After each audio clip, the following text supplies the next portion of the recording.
Ian Johnson's on Zoom with us. Call this meeting of the Municipal Building Committee, August 17, 2023, to order. I think the first thing we can do is see if there's anybody open session, which we have one person in attendance and no addressing from Dexter. Okay. Next thing is we do have the minutes, and what's the date on the minutes? June 22nd. June 22nd, 2023. They've been posted. We've reviewed them. Anybody have any comments, corrections? Thank you. Do we have a motion to accept the minutes of June 22nd, 2023? I will move that. Do we have a second? I'll second. Seconded by Earl. All those in favor? Peter? Yes. Yeah. Yes. Earl? Jim? Yes. Al? Yes. Dexter? Excuse me, not Dexter. Ian? Call me Dexter. Yeah, Johnson, yes. Okay, that's unanimous. Okay, now, next one is project update. Peter, do you have anything? I have nothing to add at this time, Mr. Chairman, but just working with Jim Stewart on some of the masonry repairs, but I'll let Jim speak on that. Okay, Jim, you want to enlighten us? with So that? after last meeting, I was tasked to get some prices on the limestone repair at the Forbes Municipal Building. I worked with Earl on that in the beginning. We talked about maybe possibly some local masonry contractors. After we went down and reviewed it, it was determined that it's more of a that limestone repair is more of a specialty work, and the people we had thought or considered for the job probably weren't going to be able to do it. So I reached out to Mr. Collins about, so some contractors that we've either worked for, worked in town in the past, because I know, the Gibbons School, there was some that was done there was some done here at the town hall. So we compiled the list. Peter has, I believe you've reached out already, or you're about to? I have reached out to a couple of firms, and got a couple more firms to reach out to. We're putting together a package to get some proposals from. I'll work with Jim and Earl and others to make sure that package gets out and properly allocated. Yeah. So as of this meeting, I don't have the price for us yet, but we're close. I would imagine by our next meeting that'll, we'll have that. And then as we discussed, it was determined that we're going to use project funds potentially for that. So there's no problem with budgeting and stuff if that's the case. Peter, do you have a update for the budget for us? An estimate? No, nothing more than what I did. No, I don't really. From Okay. the previous one, I haven't really consolidated anything with the town accountant's office either, because there's been some ongoing invoices that have been paid, I think, through the budget. I just kind of lie dormant, waiting for things to settle down, then I can compare. Okay. So the only bill that I know, which I think Enza, do you have that on? Yes. Yes, is that right there, and that was the radiant heat panel repair. That project is complete at the police station, and it came in $22,000 less than what the original bid was. Once everything got opened up, it was determined that the soffits didn't have to totally be taken apart and redone, so it saved quite a bit of money. I believe with this bill here, this was something that we said we were going to charge back to what was owed to 5 Star originally. I believe so. Right. It went. I submitted it all to the town manager's office. Christie had looked at it, and I believe that's what's happened. Okay. All right, we do have that invoice, so we can discuss that when invoices come up. I believe that's the only one we have outstanding right now.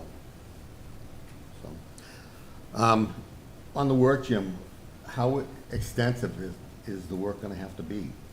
On the limestone? Yeah.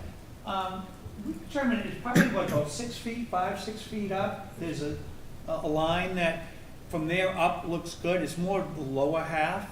That's kind of been beat up over the years or whatever. And on the police side and the library side, both break off right at the same height. There's a cut line there, like a panel, and so everything below that needs to be done. All right. Okay, anything else on the project update? No? Well, I have something to talk about the carport in the situation over there. So I do have a price on gutters for the carport. I had the company came out, we went back a couple of times. The first quote came in huge, and I couldn't understand why. And we had an engineer, there was some discrepancy on an engineer had kind of designed the whole thing, what he wanted to use and everything, and there was some confusion on what he was asking for. So I contacted the engineer, he clarified everything so that I got the second quote that came back. But there's one thing that was, discussed, and this is the second gutter company that I've talked to. For us to accomplish what we're trying to do, number one, it absolutely has to be heated. The edge of the lower 18 inches, 2 feet of the roof. The gutter itself would have heat trace in it, along with the downspouts and everything like that. Right now, the power that's at the carport is all used up, so I have to bring in an electrician to run another line from the building. There is a conduit there that we can use, so we're okay with that. But when you total all this together, the price of the gutters, we're getting close to $70,000. So, I'm sorry, excuse me. That being said, and then the confidence that this was going to work and solve our problem, with the people I've talked to, the electrician, the gutter people, who also do roofs, they weren't all happy about that this was going to totally solve our problem. The heat trace will not keep the roof clear of snow, the bottom. It'll allow water to run underneath the snow to get into the gutter, and then the gutter itself would have probably an inch wide in the middle of it where the trace would sit. That water could flow. But if you had a bad winter or a severe cold winter, there'd be chances that it wouldn't be able to keep up and it wouldn't work. So that being said, and being the price tag was up that high, kind of sat down and I talked to the roofing company, and me and Earl have discussed it. What else can we do? And it came up, just in conversation, that, okay, well, radiant heat has advanced quite a bit from what it used to be, like when we did the sidewalks at the senior center. So we've thought about maybe a 5-foot sidewalk. Well, I say sidewalk, but 5-foot width by 80 feet long on both sides, radiant heat right at the drip edge so that the drip line comes halfway onto it, and that's heated. I've done a little bit of research on the cost of that. I've looked at the price of materials and everything like that. We met with John Fryer and discussed it. It's definitely a possibility. So I think we're kind of going more to that direction right now, to see what kind of costs are involved with doing something like that. Maybe it's going to be dramatically more, or it could be around the same or less. But I think at least that would work. It would keep that area from freezing up. So that's where we're at with that. Any questions? Ian, all set? Al, just remind me again, was this something that we were going to try to charge back as part of the project, or was this separate? I'll defer to Peter on that. With respect to charging back, it's not a charge back to any contractor. Right. If the charge back maybe to the budget, possibly, but nothing that I can see that was detrimental to a contractor that did anything inferior. So I think, in trying to remember everything we've discussed, 5-Star in their subs did it according to what the architect drew up.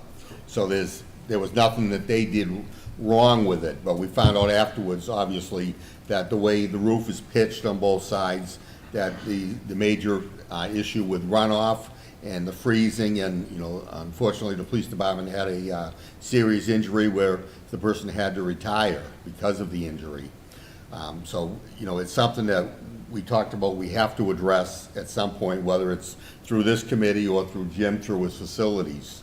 But it certainly has to be done, but whether it's with this budget or something else, maybe through town meeting at some other point. Yeah, I was Yeah, going. okay, yeah, that was really my question, whether it was something under this project or whether we should take it as a separate, project, under Jim's leadership, so.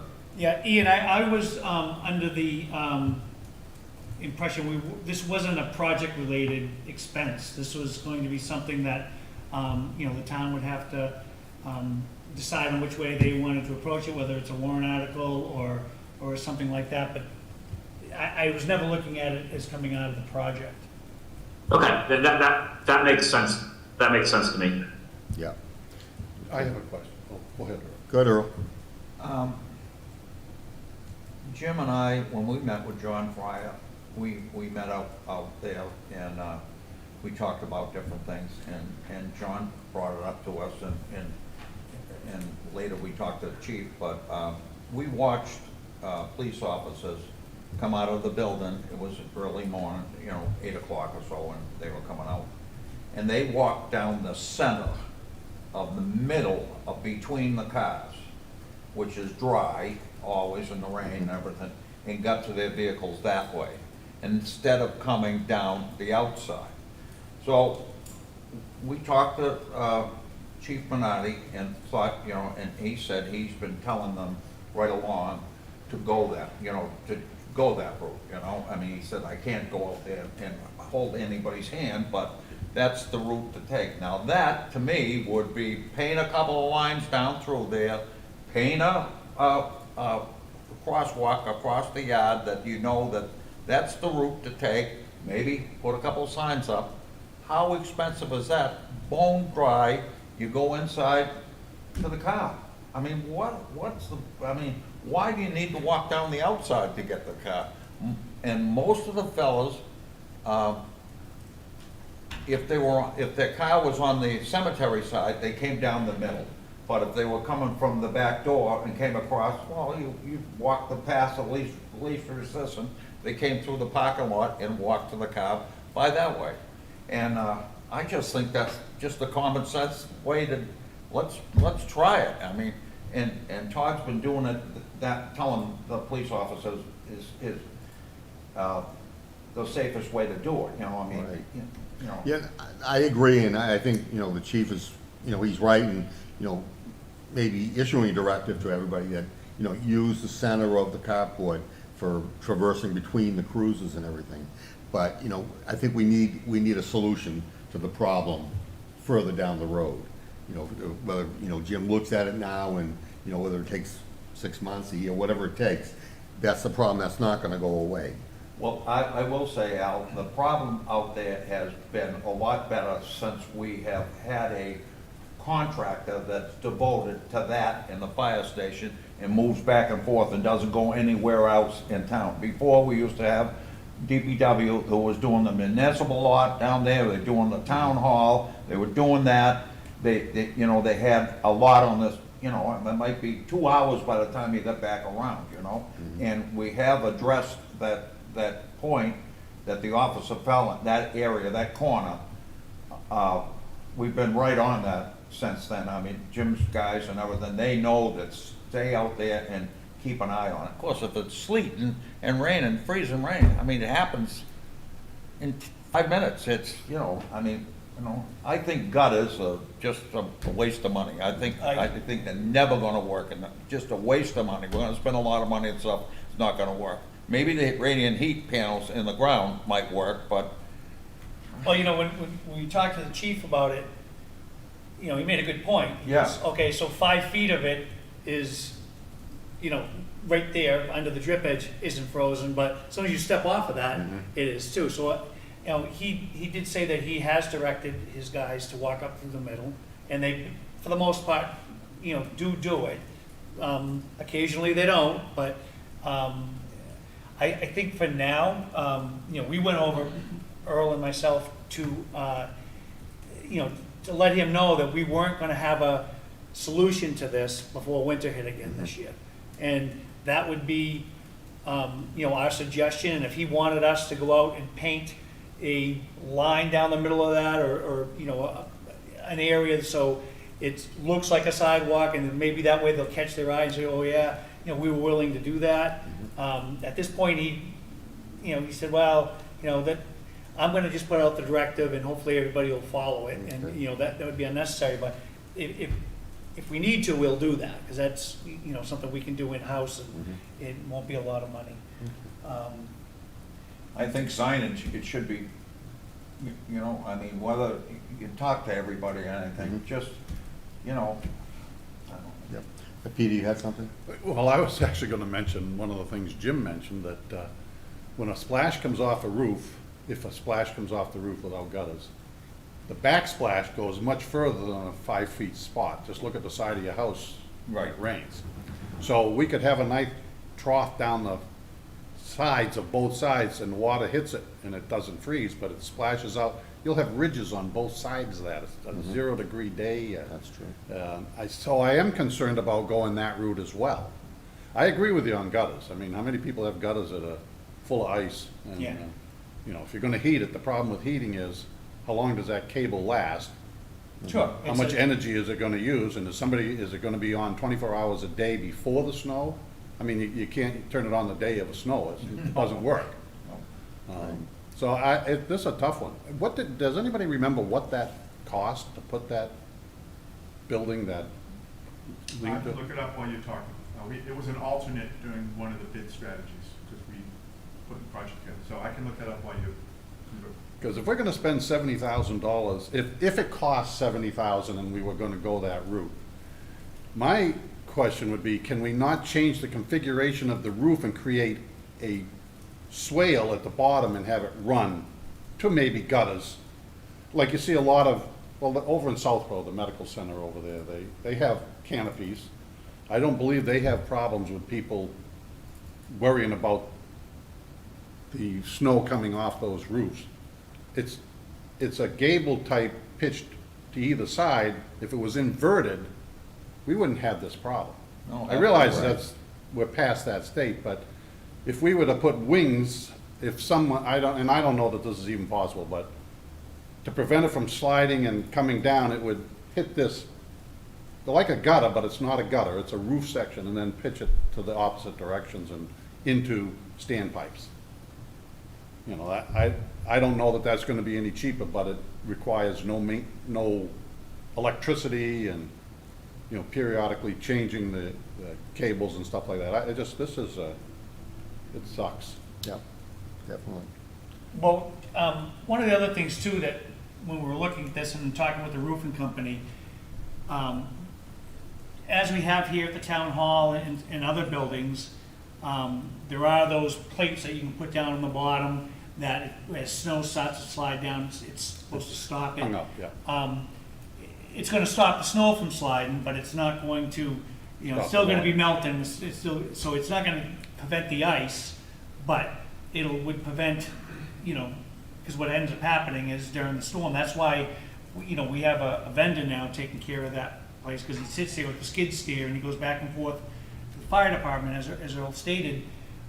He's right there, so if something slides off the roof, he's right there with the skid steer, they keep it clean. We had a pretty mild winter last year. You know, it worked. That last year was the first year that we've had this guy there. Actually, I think the year prior there was too. It's a new contractor this year, but he did a good job. You know, and I'm hoping, you know, we have our sidewalk people that come in also early in the morning. They try to keep all the doors open and paths open when, you know, when they need to, but it's definitely improved from the first year. I mean, the first year when the accident happened, that was we had just been in the building August we moved in, and that was the first winter. My guys are on it. When the snow stops, they roof rake it the next day and try to keep the bottom clear, so, water's running. We don't get large amounts of snow falling on there and causing a speed bump and icing up, so, we've improved on it. It just, the solution isn't 100% there yet. I don't feel. As far as the contract, you have the same contractor this year? Yeah. So Yes. we can expect the same service that we Yes. had, so that's, at least it's one good thing out of it. Yep. Mr. Chairman, I have that number. Go ahead, Pete. So it was an alternate number 3 to add the carport to the project. Five Stars bid for the alternate 3 was $68,858. $68,000 to put a carport up, That's all it was. and possibly if one of the alternatives is roughly 70,000. I'd be for taking the friggin' roof off and going with an inverted roof. That doesn't, I thought it was yeah, I got you, Peter, I'm And- just. and So I said, wow, that looks like an anomaly. So I went to the next bidder, D.A. Sullivan. One second. And their submitted price for alternate number 3, $56,000. That's surprising. Now, yeah, again, there's strategies and Well, contractors on how find they a new bid the roof work. system, Jim. But, yeah.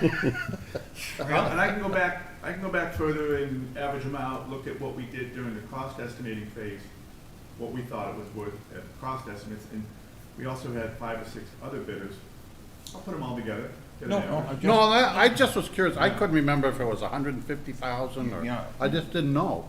So, yeah, so real quick, if you may recall, just not to go long-winded here. The price of the project, we were concerned about what the bids were gonna come in at, so we did strategies, we did 3 alternates. We accepted all 3 alternates because the pricing from the low contractor, 5 Star, was within the overall budget. So their base contract was 9.5 million, alternate 1, add the Sally Port. Addition, 602,000, I'm gonna round up. The alternate number 3, renovate the interior bathrooms, because we talked about not doing the public God, bathrooms. remember that. So that was 274,000. And then the carport was the third and final alternate at 68,858. So call it 70, just again, round numbers. So they came in overall at around $10.5 million. We accepted the 5 Star bid, base contract with 3 alternates, again, rounding up $10.5 million. Again, I can average these out if you want, we can look at things.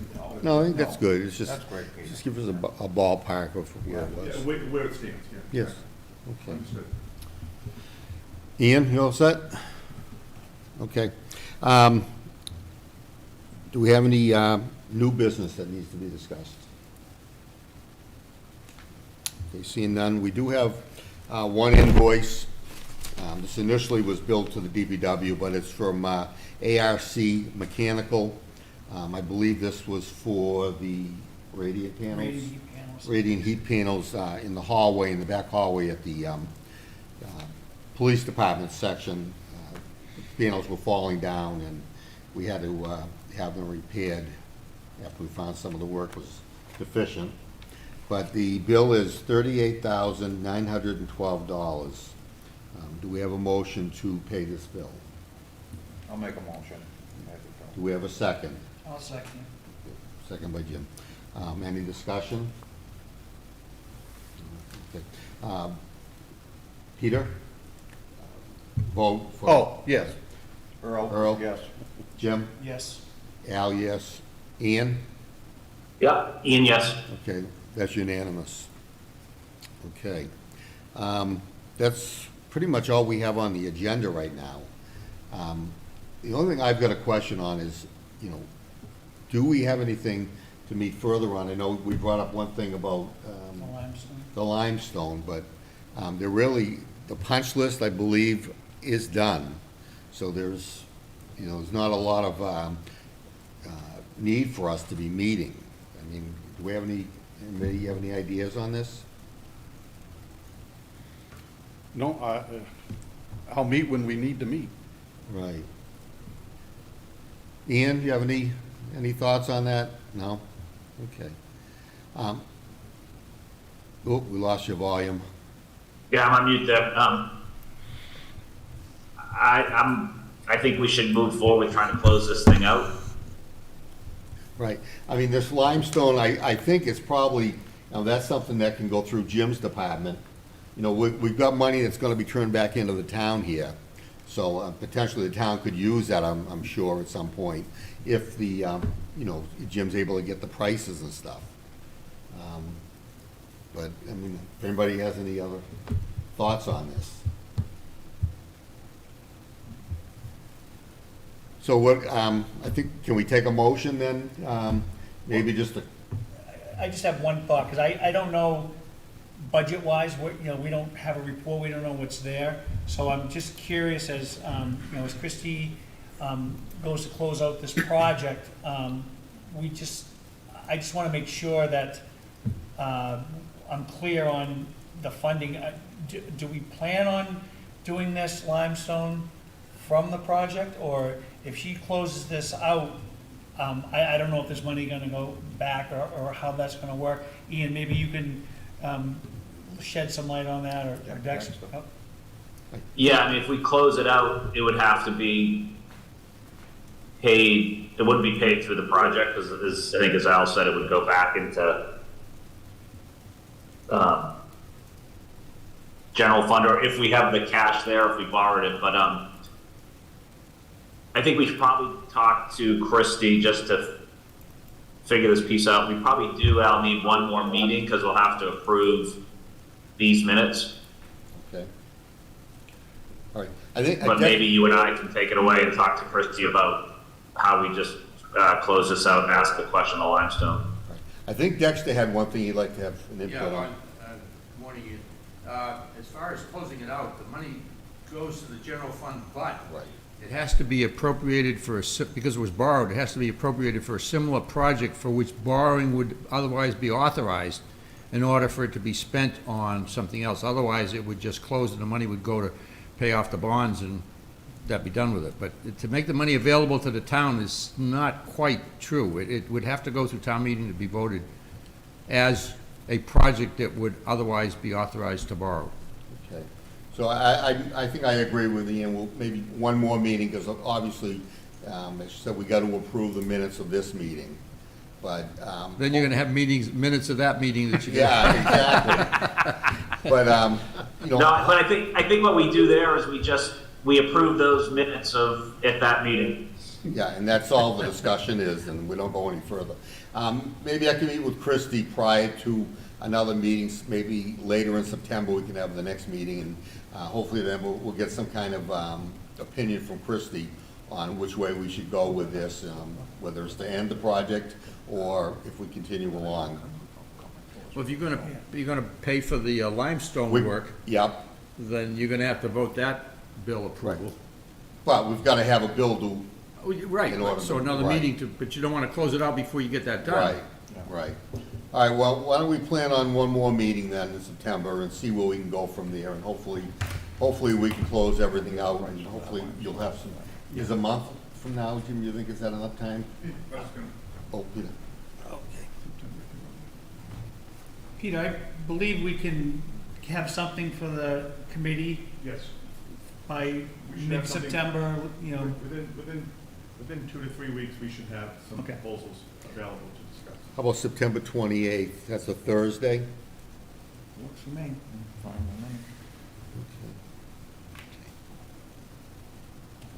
In person here? Works for me. In person. Anybody have anything else they want to address? Okay, seeing none, we'll call for roll call for adjournment. Peter? Yes. Earl? Yes. Jim? Yes. Al, yes. Ian? Yes. All right. Thank you, everybody. September 28th? September 28th, 8:30 a.m.